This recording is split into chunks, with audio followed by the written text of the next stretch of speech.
ایک بچہ کہتا ہے کہ میرے والد صاحب اس اسٹاپ پہ کھڑے ہوئے تھے، اچانک سامنے سے ایک اسکوٹر والا گزرا، اس کی کوئی تھیلی تھی گر گئی، وہ نکلتا چلا گیا، والد صاحب نے اٹھائی تو اس میں کچھ کیمیکل وغیرہ تھے، میرے والد صاحب نے پیچھا کیا اس کا کافی کہ اس تک پہنچ جاؤں، لیکن وہ ہاتھ نہیں آیا، وہ گھر لے آئے۔ اب اس کا کیا حکم ہوگا؟ دیکھیں جو گری پڑی چیزیں ہوتی ہیں، یا جیسے سامنے سے والد صاحب نے گرتے ہوئے دیکھا، اس کو شرعی طور پہ کہتے ہیں لقطہ، گری پڑی چیز۔ اس کا شرعی حکم یہ ہوتا ہے کہ آپ اصل مالک کو تلاش کر کے دیں، جو آپ کے والد صاحب نے کیا، لیکن جب اصل مالک نہ ملے تو اگر خود غریب ہیں تو رکھ لیں، ورنہ کسی نامعلوم مالک کی طرف سے کسی کو صدقہ کر دیں۔ اب چونکہ اس کی واپسی کے امکانات نہیں ہیں، وہ آئے گا رستے میں دیکھے گا، اگر آپ کو گمان ہو نا کہ جیسے علاقے سے کوئی چیز ملتی ہے، پھر شرعی حکم یہ ہوتا ہے کہ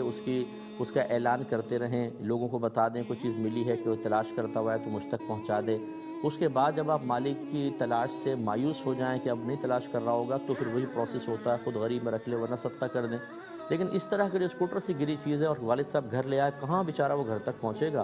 تو لہٰذا اس کو فوری طور پہ خود استعمال کر سکتے ہیں یا کسی اور کو صدقہ کر دیں۔